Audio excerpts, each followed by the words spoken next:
po akong nag-abroad. Akala ko sa abroad makukuha ko yung mga pangarap ko sa buhay. Hindi pala.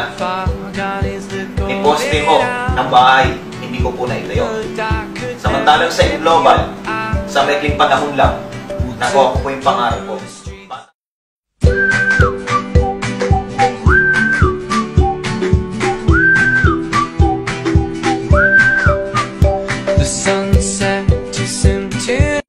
Bata pa lang po ako, gusto ko na magkaroon ng sasakyan.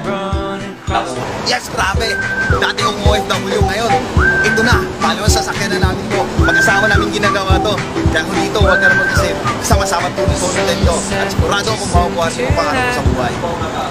Yes, Facebook lang. Grabe, kung marunong ka mag-Facebook, kaya-kaya mo rin to. Kami, nagawa namin. Pang second car na namin to ngayon. Kaya power, grabe. Ako, gusto ko nang magpunta sa iba't ibang bansa. Nakuha ko po.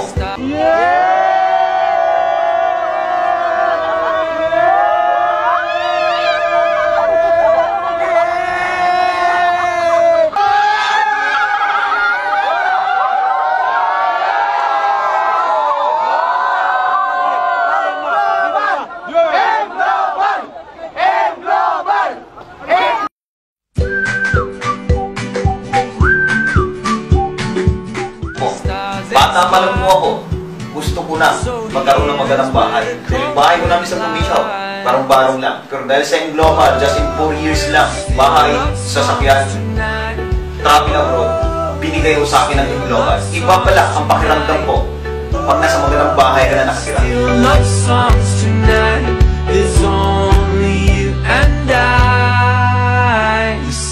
Maraming pangarap ng mga lalaki ang magkaroon ng sariling sasakyan. Ang good news naman po, binigay sa amin ng global yan. Kaming mga babae, mas lalong pangarap naman namin ang magkaroon ng sariling bahay.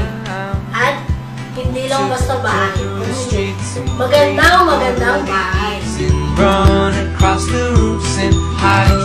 Grabe po, bago kami maglipat, hindi namin alam kung saan kami magsisimula. Kung anong kulay nilalagay namin sa sofa, kung anong kurtina, tapos yung timing namin, kung ano ba yung itsura niya. Tapos yung pinaka-lumit doon, sa TV, kung nalaman ko yung presyo, nanghina ako sa presyo. Pero okay lang, kasi nasa yung global. Iba pala pag may bagong bahay, gusto mo laging maaga umuwi.